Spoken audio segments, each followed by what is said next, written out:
Now, it may be more fantasy than reality, but a company in Russia is offering to freeze your brain when you die until technology has advanced far enough to allow scientists to reanimate you. It's a technique known as cryonics, and now the firm has set its sights on the British market. But many in the scientific community are questioning the ethics of the practice. Our Moscow correspondent Alex Rossi is the first Western television journalist to be given access to the company's makeshift laboratories. Here's his exclusive report. This is where we keep the brains, inside. It's like walking into the pages of a science fiction novel. Are submerged 2 containers with the brains of our patients. This is Russia's first cryonics laboratory.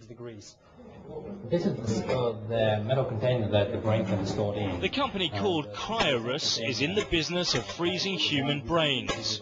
It tells its customers when science advances, they'll be brought back to life.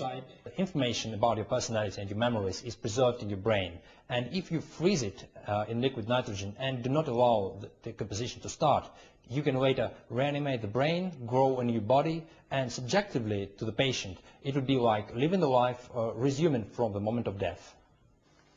The first brain was frozen in liquid nitrogen in April. The company's historic moment was captured on this video.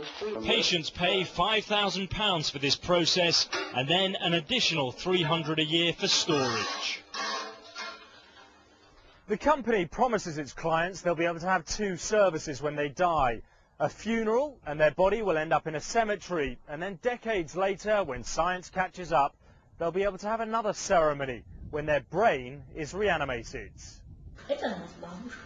Galina Fedorenko was devastated when her mother Lydia died, so she and her son Daniel had her brain removed and stored in this cold box.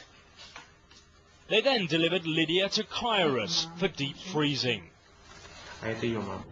We want to clone grandmother in the future, if we can read information from her brain.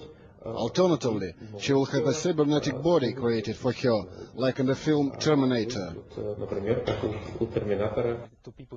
The company only has 2 clients so far, but hopes to expand. We can fill them with liquid nitrogen and store half Moscow here, probably.